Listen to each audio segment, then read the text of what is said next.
for funsies, but for right now, he's just kind of chilling, you know, just enjoying life here. So I do have other eevees. So the ones that I'm showing you, these are not all of the eevees that I have. These are just some that I have out with me right now. So one of the other eevees that I have is this one here. And I really love this one too. I love his floppy sad ears, but he's so adorable. And this one is from the Ichiban Kuji eevee and colorful art. And this was a B prize. So, and as you can see, he's actually quite big. These Ichiban Kuji prizes are like humongous and super soft, and he's so cute. He's got his little feetsies, and he's all set for if you want to hold him. So it looks like you're holding him and he's holding you, and it's so adorable. But I love his floppy little ears. It's one of my favorite things about that eevee is his floppy little ears. He has the cutest little floppy ears. And then we have another eevee, again from another Ichiban Kuji, and I don't remember which one this one's from. And again, these are like big eevees, by the way. I do not recall. Maybe somebody can remember what this one's from. But this one's got like a little high five going. So that if you wanted to say, you know, give him a high five, you could give him a little high five.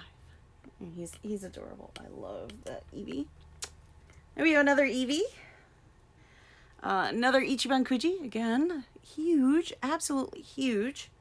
And this one is from the Eevee and Crystal Drops. This is the A prize that you would get. And he's got the most adorable little bow.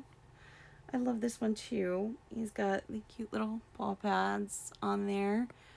He's super cute. I love all of these Eevees. Like, no joke. I love all of these so much. And then we have this one. And this is the B prize of the same lottery.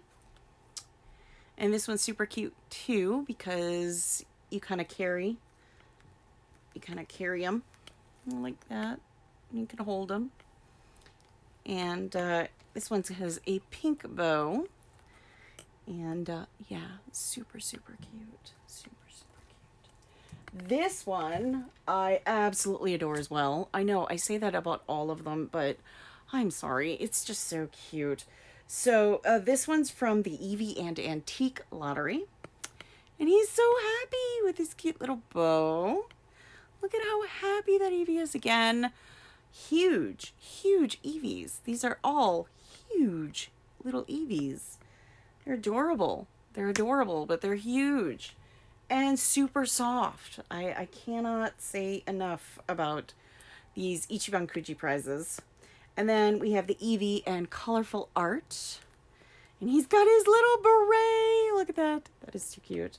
Super soft again. It's got the little necktie going. And super, super well made. Again, from the Ichiban Kuji lottery. And then, of course, we've got this gigantic Eevee here. This Gigantor Eevee.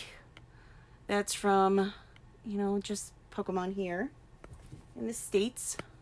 And then I do have more Eevees, as I said. One of them from the Pokemon Center. Super adorable Eevee. Smaller than the Ichiban Kuji Eevees. Apologize. Fireworks. You know it's that time of year. But yeah, I have tons of Eevees all over the place. And I'm hoping at some point to get these guys into my office and displayed so that everybody can look at the adorable little Eevees that I have.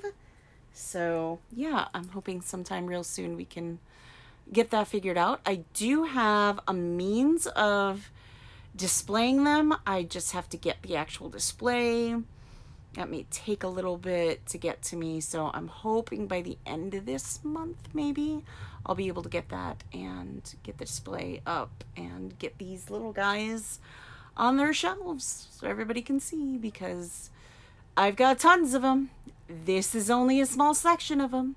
We won't include the Build-A-Bear one, because I got that too. And more. So yeah, just a small, but these are all of my Ichiban Kuji EVs. And like I said, I absolutely love these to bits. They're a blast. They're super soft. If you can get your hands on these, they're so well made and super great quality and absolutely adorable. So if you can, if you've ever wondered if the Ichiban Kuji ones, because I know it's so hard to tell with the Ichiban Kuji EVs if they are of good quality, how big are they, especially when you're looking through just a photograph. So it's always really hard to determine, you know, what's it like? Is it good? Is it bad? And I have to say, they're pretty much all about the same size. They're pretty much all almost identical in size. They're pretty much almost identical in feel. They use the minky fabric, if you're familiar with minky fabric. Um, oh, bless me. That's what happens when you have plushies. You get dust, and I'm allergic to dust. You try and pat them out. I try and pat them out at least a couple times a week to make sure that no dust settles in, but you know, that's what happens when you keep, you know, a collection. And yeah, you have plushies. So anyways, these are the Ichiban Kuji EVs, and I hope soon enough to get them all displayed and put up so everybody can enjoy them in the background. But if anyone has any questions on these EVs, be sure to post your questions and I will be more than happy to answer them as I attempt to put some of these poor EVs away, because oh my goodness, they're everywhere. They really are. They're all over. They have taken over. I'm not sure when it happened, but it did. They kind of took over. It started with just one or two Ichiban Kuji EVs. I literally was like, oh, you know, I really like that one. I think I'm just going to get that one. And then that one turned into, well, you know, there's this one too. I really like this one. And then that one turned into another one, which turned into another one, which turned into another one, and so on and so forth. And before you know it, you have like 12 EVs just sitting around your collection, waiting to be determined, you know, waiting to be put somewhere. So there you have it. Yeah, I mean, EVs are great. I love EVs. They really haven't come out with a whole lot of other kinds of like EVs. I'd like the Evolution ones. As Ichiban Kujis, I know they did. I do believe they did for Sylveon at one point, but couldn't get my hands on those. I think they did. I'm not 100% sure, but I know they had some Sylveons that were in the Pokemon Center that were sleeping Sylveons, and I missed out on all those, and I'm kind of bummed I did, and kind of not bummed I did. So, because I've got a lot of EVs. As you can tell, I tend to order a lot from Japan. So those are just a taste of the EV collection. And as I said, once I get myself all situated and I can get that display in the office, you will be able to see all of the EVs that I have, which is a lot. I do believe it's like 15, maybe 15 EVs or more. It's a lot. But yeah, it's just kind of a side collection that I have, is just Eevee plush. I love Eevee. I think he's adorable. I don't know. I think he's adorable. And if Eevee were real, I definitely would have one. And he would be spoiled. Absolutely spoiled rotten. Yes. Yes, he would. As far as other things I collect, well, obviously Madoka Magica. If you've watched my streams on Nendoroid's Madoka Magica, they're huge part of my collection in the background. of my streams, one day I will be sure to sit in front of those and we can talk it out there and can ask all sorts of questions about those, because maybe next time we do like a chat session, I will kind of give an idea of what I have down there. And there's a lot of pieces that I'm sure a lot of people are going to question. You know, what is that from? You know, who made that? Where did you get it? And yeah, I will answer all those when we do. So maybe next time we'll do a stream dedicated to one of the spaces downstairs in the office, because that'll be a lot of fun. Other than that, of course, we have, you know, Sailor Moon behind me and all sorts of Sailor Moon stuffs. And one of the things that I'm really enjoying are these guys here. They're adorable. And I got these not long ago. They finally got to me, and they are absolutely precious. I mean, a lot of their details are printed on. I don't know if you can see that. But most of it is pieces that are kind of glued on. And then some, like, only, it appears only their eyes are embroidered. If you can see that. It's like their eyes are embroidered, but everything else is just kind of glued on, maybe? Here's another one. You can see. Oh, no, their mouths are also, if they're, yeah.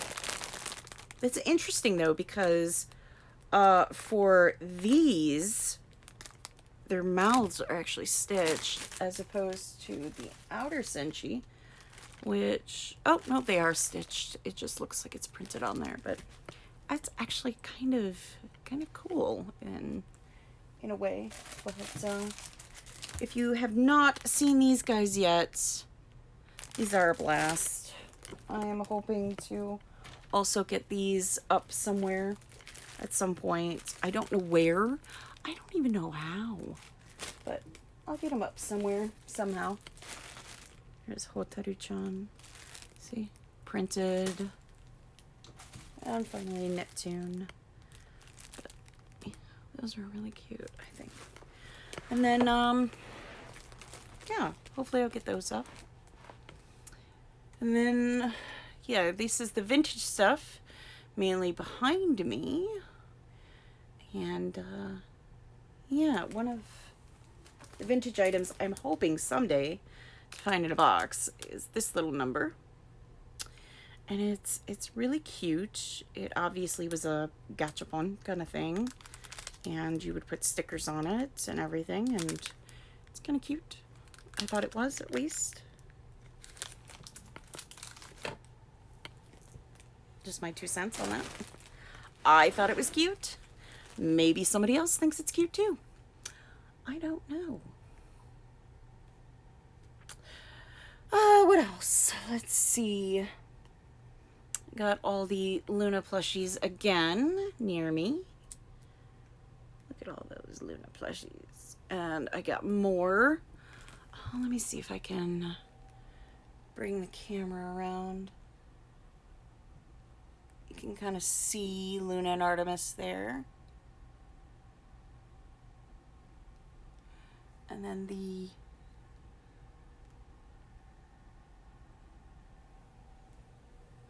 one Luna over there is the Galaxy Luna. I really like that one. It doesn't feel like, I mean, it's not like minky, kind of like, or yeah, like minky, like some of these are. I don't know. It's a different kind of fabric. It's nice. It's just a different kind of fabric. It's interesting, I think. So, yeah. And then, as I said, in one of these live streams, I will be sure to head out and we'll go to the arcade. And we'll have some fun playing some games and hopefully trying to win something. That's the idea, I guess. That's the hope. So, I guess we'll see. it doesn't, I mean, I think it'd be fun to kind of play and see if we can win something good, because that'd be nice. I think so. That'd be nice. I always like, like I said, I know I showed this cat. It's absolutely huge, by the way. This cat on the last stream. It's adorable, super soft. I love them. I have my Shiba Inu back there. He guards the collection, so he just makes sure all is well with the world, and yeah, all is pretty well with the world overall. So, um, let's see. Yeah, as far as books are concerned and stuff like that, I do have books. I read some books, obviously, other than mangas. And one of the ones that I love to read is Cassandra Clare books. Uh, I know a lot of people kind of give those books, crap, because it's kind of like, aren't you a little old for that? And you know what? Read what you like. It doesn't matter. If you like Beverly Cleary books, read those. Who cares? Who cares? Have some fun. That's my motto. As long as you're having fun reading it and you're enjoying reading it, what does it matter what it is? Does it really matter? No, not at all. Just have fun. Read your book. Have a good time. Nobody is going to care. Nobody at all. At least nobody that I know of would care. Other than that, just did some reorganizing in my office. Tried to get some things put away, switched around, so on and so forth.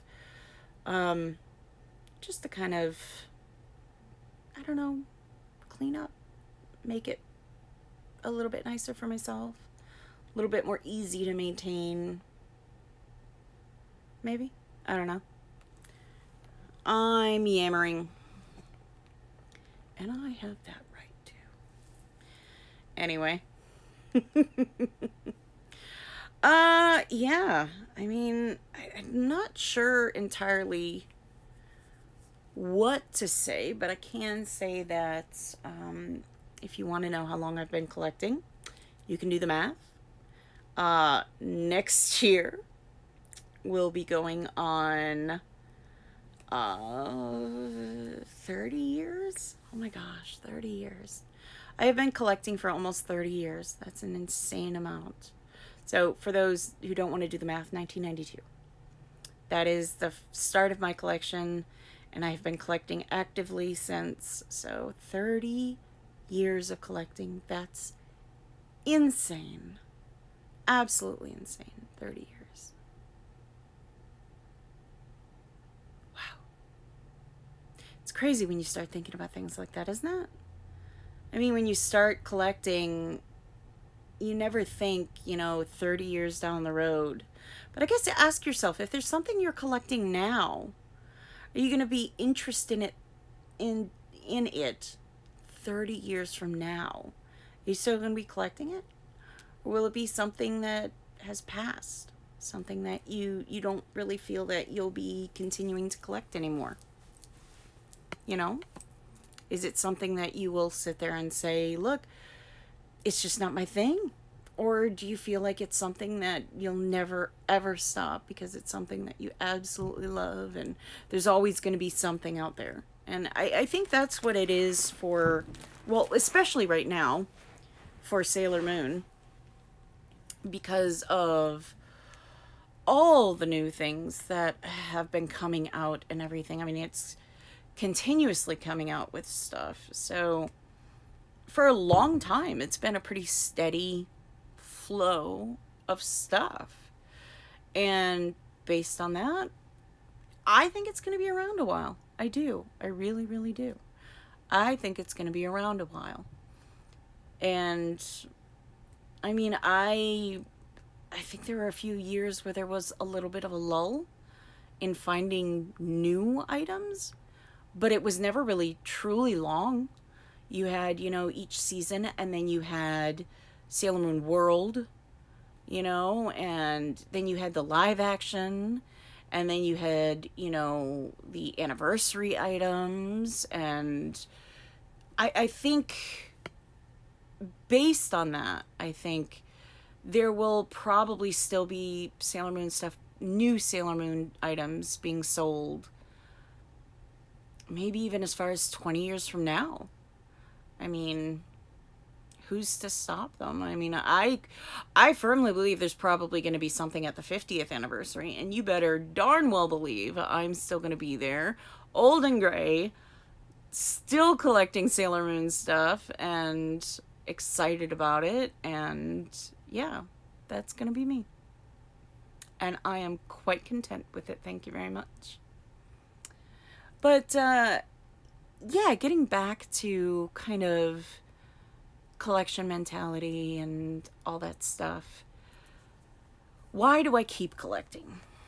And that's a question that I've actually been asked by friends, family, people on Twitter even have asked me, questions like this. I get emailed questions every now and again.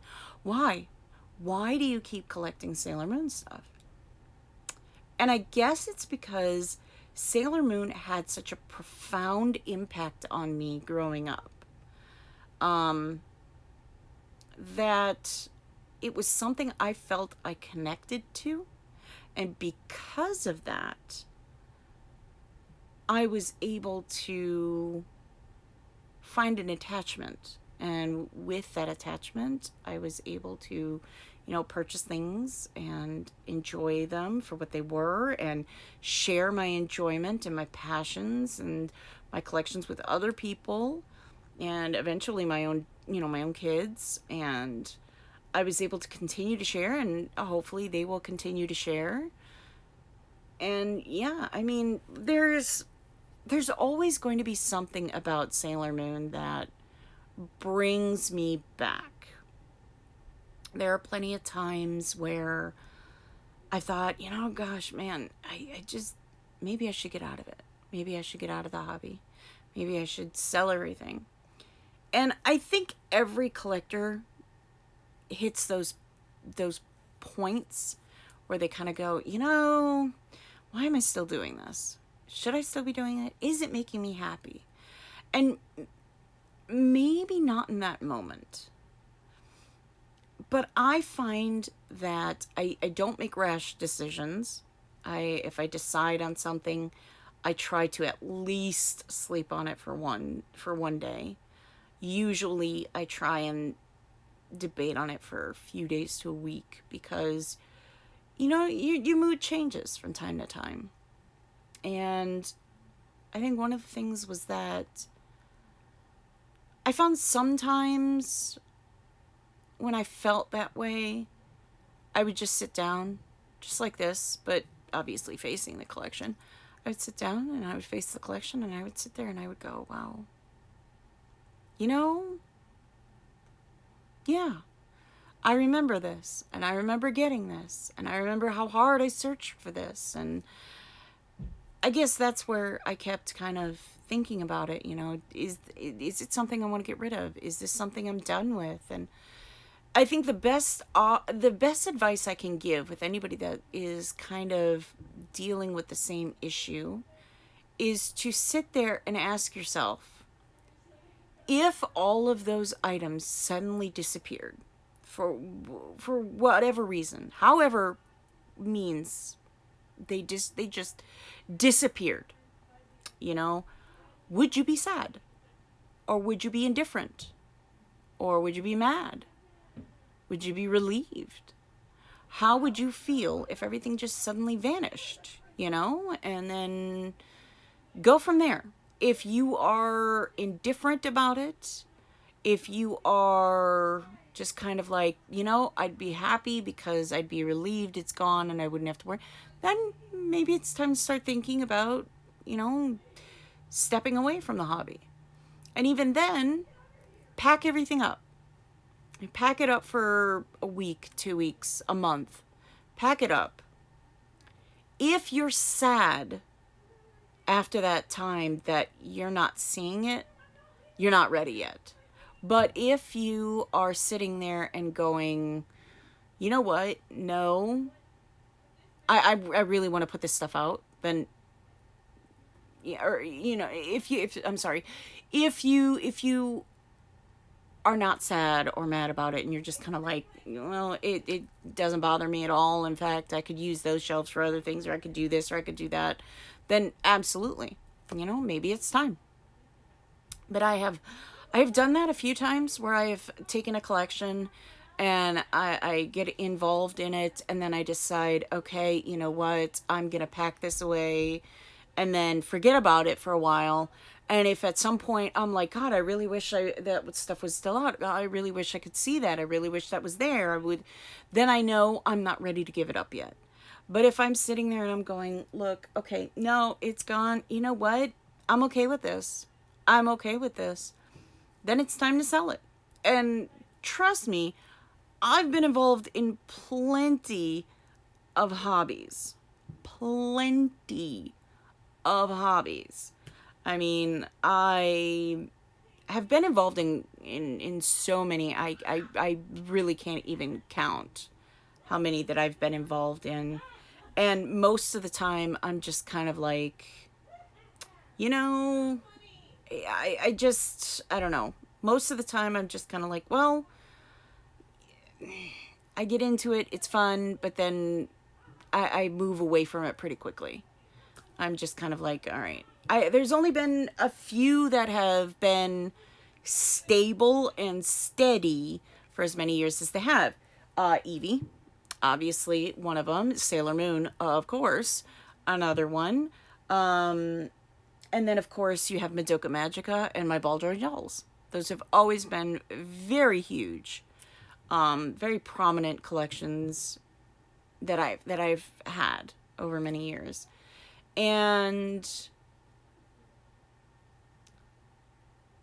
every other one that I've had, I think, in between has just, oh, Harley Quinn.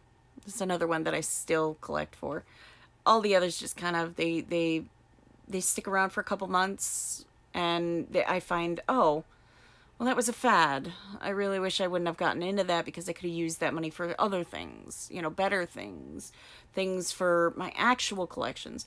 Nowadays, I'd say that over the past probably 5 years, I found myself going, okay, focus on these things and these things alone, and then, you know, branch out into those. Don't get too overwhelmed.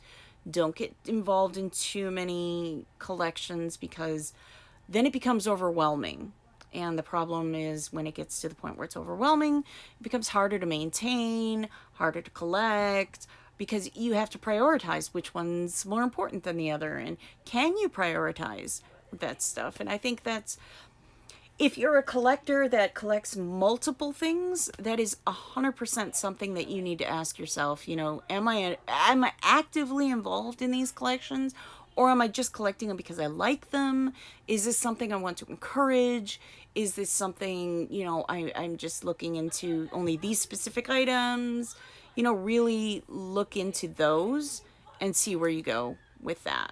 You know, I think that's the main thing. Really think about that kind of stuff. And like I said, if you have multiple collections, really think about what's priority one, what's priority two, what's priority three, and go on down the line. If you have to keep going, you know. And there's a difference between what I believe is collecting and saving. And let me explain that. Collecting is something that you actively are encouraging to bring more into your life, encouraging to branch out, encouraging to build on. Saving is like something like, oh, I had a bunch of micro machines growing up. I have this big bin of micro machines. I am saving these micro machines. I'm not collecting them, but I am saving them. You know, for whatever purpose. They bring me good memories. I like looking at them every now and again. I'm saving them for future, you know, if I have kids, or, you know, so on and so forth. So there is a difference between collecting and saving, and it's important to determine, are you collecting it or are you saving it? And that's really important too, is determining where you stand as far as that's concerned. Um, Also, if you're unsure on where to start, for example, you're getting into Sailor Moon. You're like, man, there's just so much. Where do I even begin? Where do I start by, collecting? Well, start narrowing it down. Do you like stationery? Do you like the toys? Do you like the jewelry? Do you like I don't know, the plush? What is it? Do I like figures? Do I like What is it specifically that you like more than anything? Prioritize that. Then, if need be, prioritize by season. What's your favorite season? Your next favorite, your next favorite, your next favorite. And I think that's the best way to start. To start a Sailor Moon or any kind of collection is starting out with the one item that really, really got you into, I want to collect this. You know, Start there. Start small, start simple. You don't have to collect every little thing that ever comes out.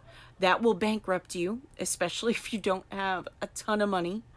I mean, you will go bankrupt trying to figure all that out.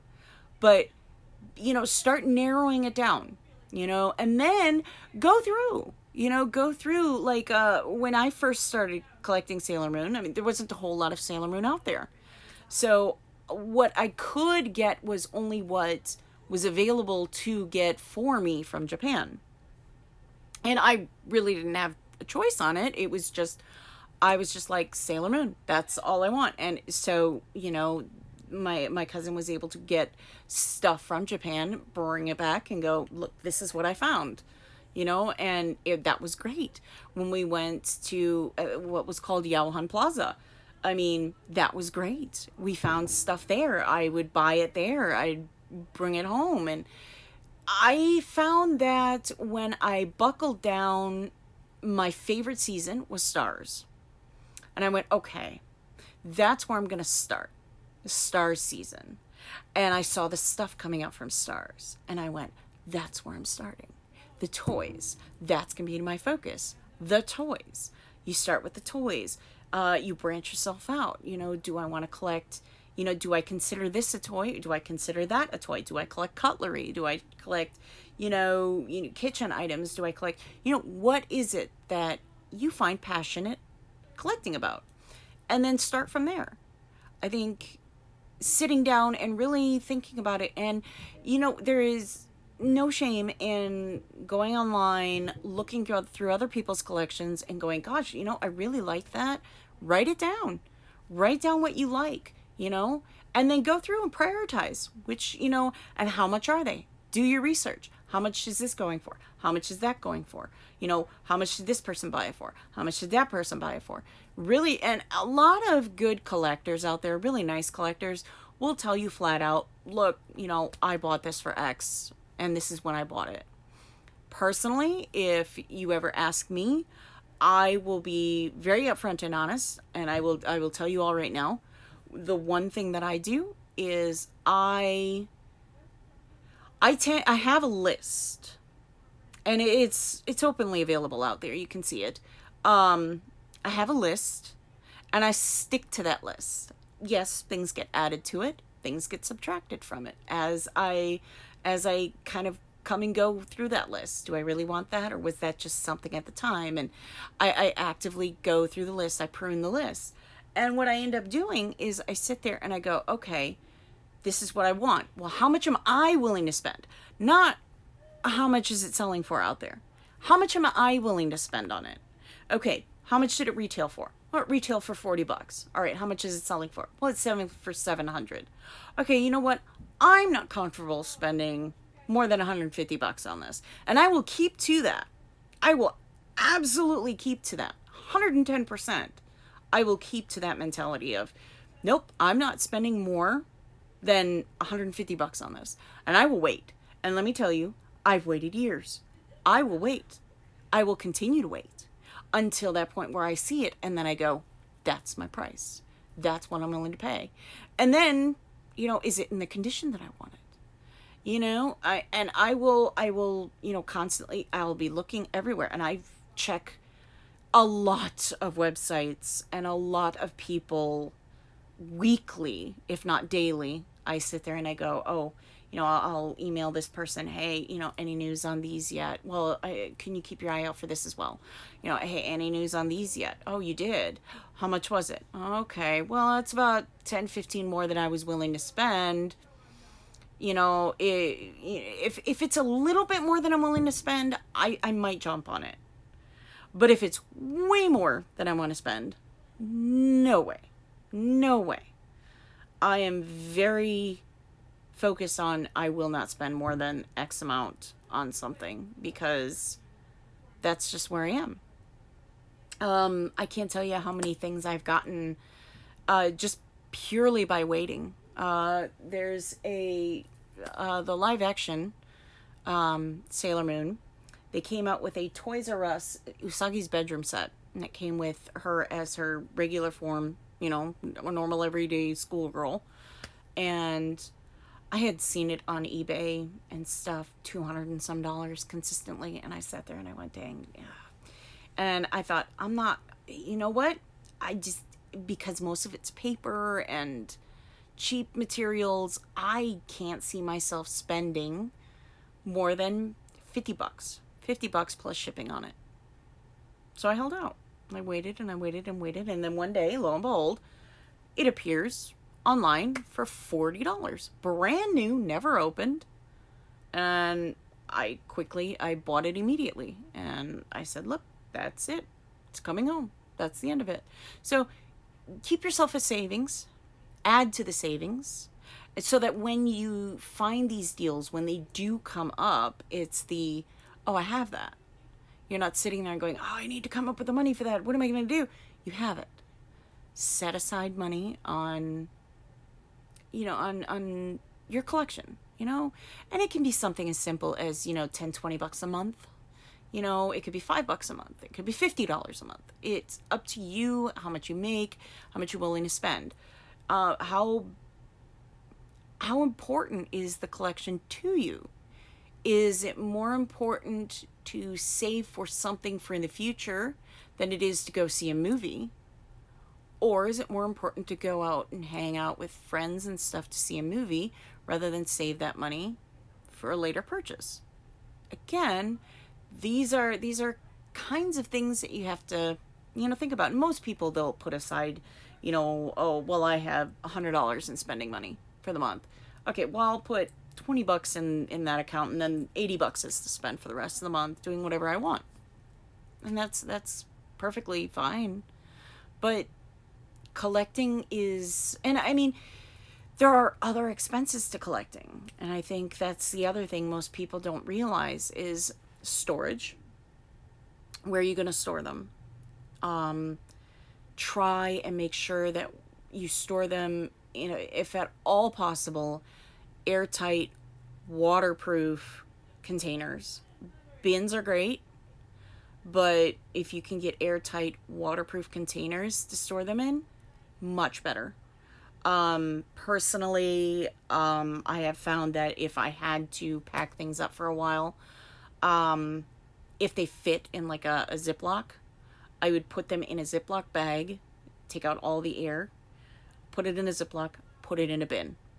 Because that way, if the bin got wet, if it got humid in the bin, it didn't damage the items. So there's storage that you have to think about, because you might not always get to display your collection. Where is it going to go? Think of someplace safe. Display. Where are you going to display it? How are you going to display it? Do you have kids? Do you have pets? I mean, if they're going to be on a shelf like this, are you willing to dust daily? Are you willing to,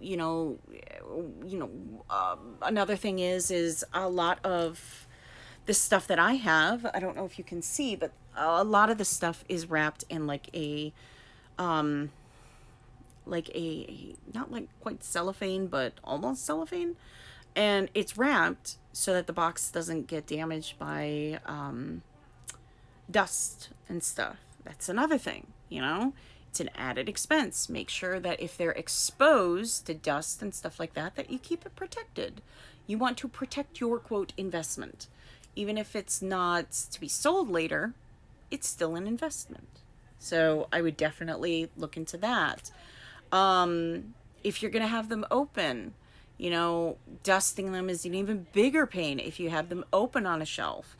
I would highly recommend getting closed cabinets. Those can be expensive. I highly recommend going to IKEA. If you have an IKEA near you, head to IKEA. They've got tons of cabinet options that are a great deal that I have used. They're amazing. I'm going to be replacing all of these shelves with IKEA shelves. And yeah, they will all get replaced so that everything will get displayed properly so that they will not be exposed. But as I said, they're wrapped in a plastic so that, the items don't get damaged over time. The other issue, sunlight. Sunlight damages.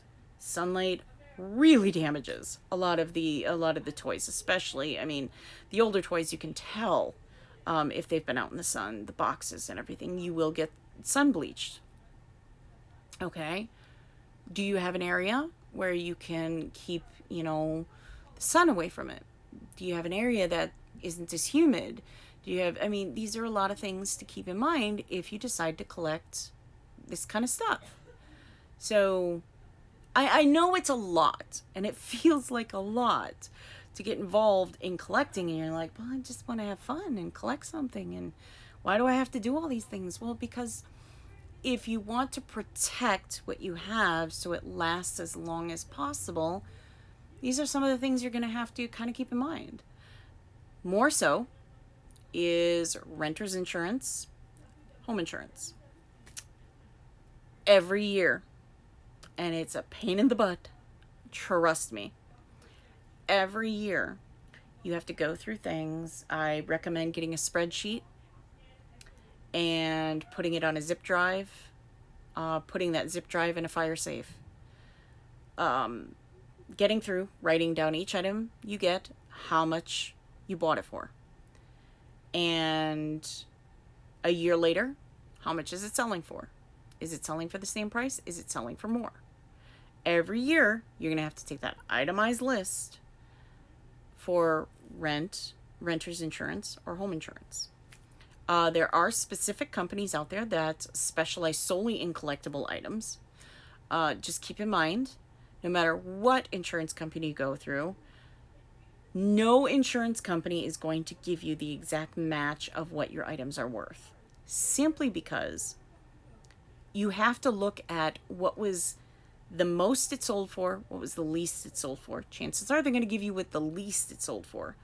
But what I've had to do is I have to see what the most it sold for, what the highest it sold for, and what the lowest it sold for. And I have to find a medium. And I have to say, look, the average cost is this. And you have to go through average cost, average cost, average cost. It's a pain. But you want to protect your investment. So, these are, and I know I'm throwing a lot. I'm throwing a lot out there. I'm talking about a lot of things. And I know it's a lot to take in, especially when you're just like, I just want to have fun. Why are you doing this to me? But yes, it's a lot, but you're going to have to trust me if you want to get involved in this on a more serious level. These are things you're going to want to look into because these are important. And there's something that you're going to want to have, whether you want to pass them down, whether you want to sell them, whatever, or donate them, whatever happens, you want to make sure that you're protected no matter what you do. Receipts are great. Save your receipts if at all possible. Take a picture of them, scan them into your computer, save the pictures to that drive, whatever you need to do. Save your receipts if at all possible. Save receipts. Those are, it's a huge help in the end, because if a company decides, well, this item got damaged in a flood and we're seeing it's only worth $10, you can sit there and say, I understand, but this is the receipt I have. It's a little bit easier to There's no guarantee you're going to get what you paid for it, but there are some companies that believe that if you have the receipt, we will give you, what you paid for it back, and that is it. So keep receipts if at all possible. It's good. Keep in mind, if you use it, you basically lost any value on the item. And that doesn't go for everything. But just treat it the same way as a car being driven off a lot. Once you drive it off the lot, it's not worth the same amount. If you buy a blanket and you use the blanket, it's not going to be worth what it was because you've used it. It's different from buying a figure, taking it out of the box, displaying it. That's very different. But if you're using something like, stickers or something like that, that's very different.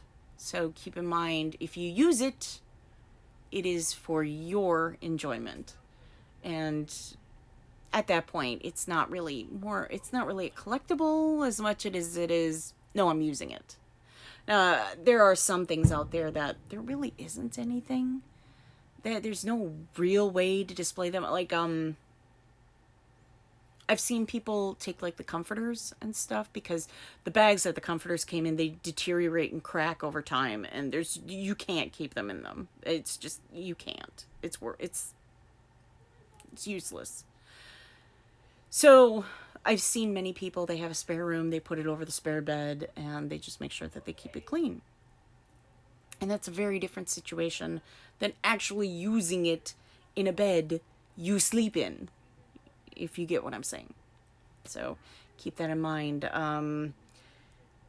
Food items, generally, they're a hard sell. You really are a hard sell. Food, makeup, unless the container is really special, that kind of stuff. It becomes really hard to try and get a return on that kind of stuff. Not many people are going to sit there and go, yeah, I'll give you the $50 you're asking for that bottle of shampoo that can never be used. Yeah, it's the Sailor Moon SpaghettiOs, if you know about that one. There were people trying to sell these Sailor Moon SpaghettiOs for like $50 a can, and which was absolutely insane because you couldn't eat them. There was no way you could eat them.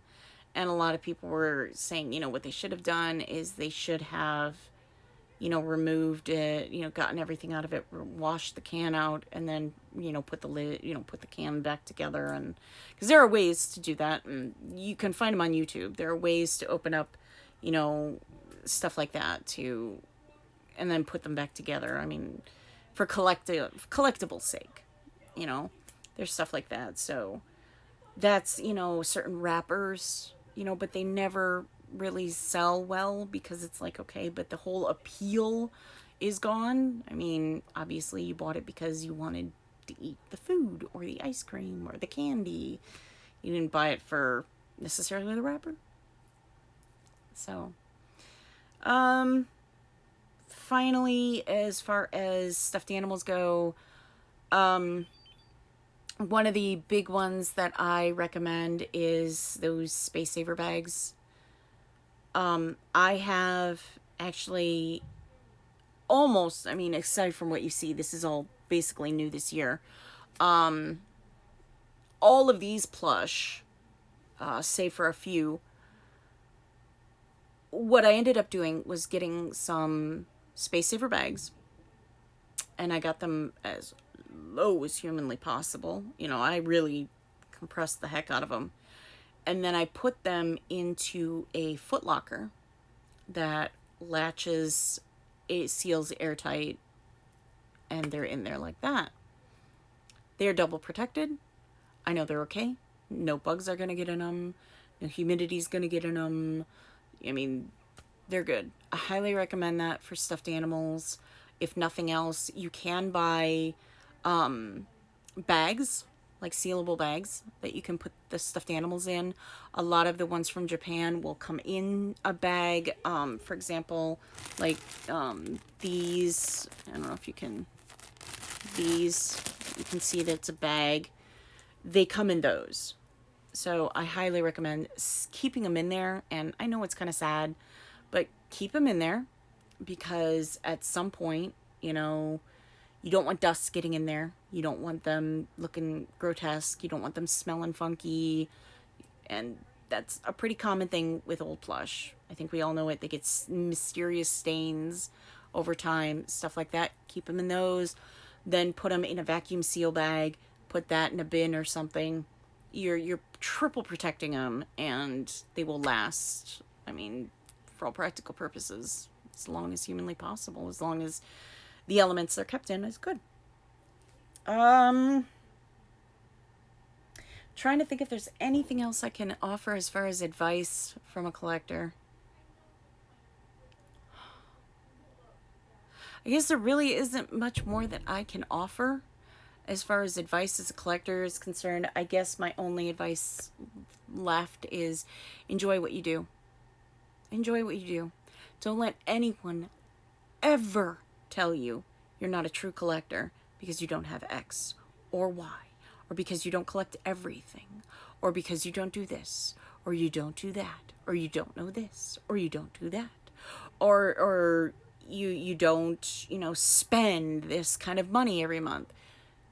Don't let any of them tell you that. It's crap. And the amount of toxic people out there like that is staggering. Don't let them. Don't let them make you feel that way. And no matter what you collect, be happy with what you collect. Whether they're bottle caps, statues, it doesn't matter. If it makes you happy, that's all that matters. Don't build a collection to try and get attention from other people. You'll get the wrong kind of attention. Build a collection because you want to, because it makes you happy.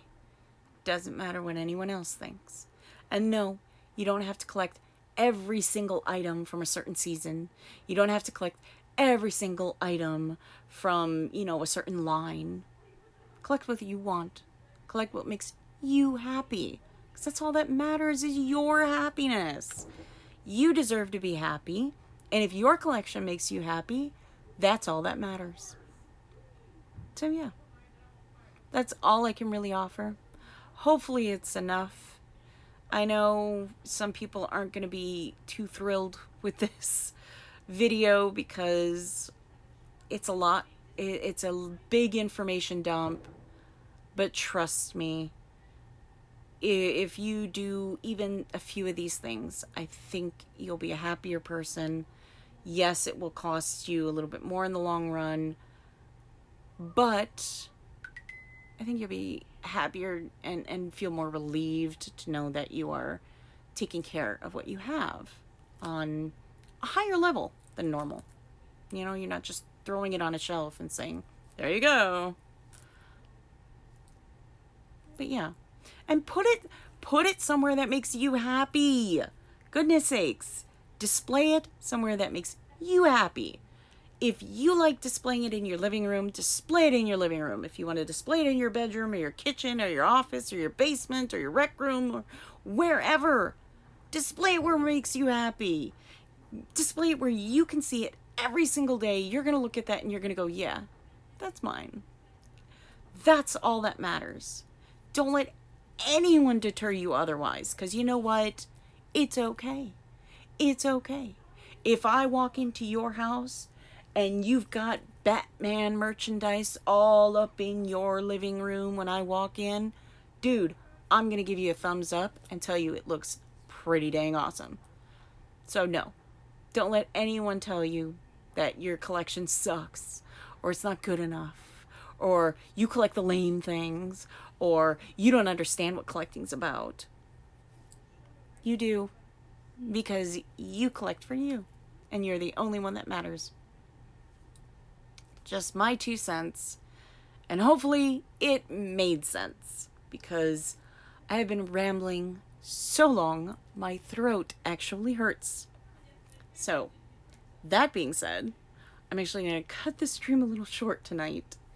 And yeah, I know I did most of the talking, all of the talking, really, but yeah, I just thought that this might be one of those times where it might help somebody. It might not. I don't know. But if it helps just one person, then it was worth it. All right, guys. Don't forget to hit that follow button, because hitting that follow button lets you know every time that I go live, so you can join in on all the fun antics and everything else that goes on here at Kitty Kitsuneko. Don't forget to check me out on Kitty Kitsune.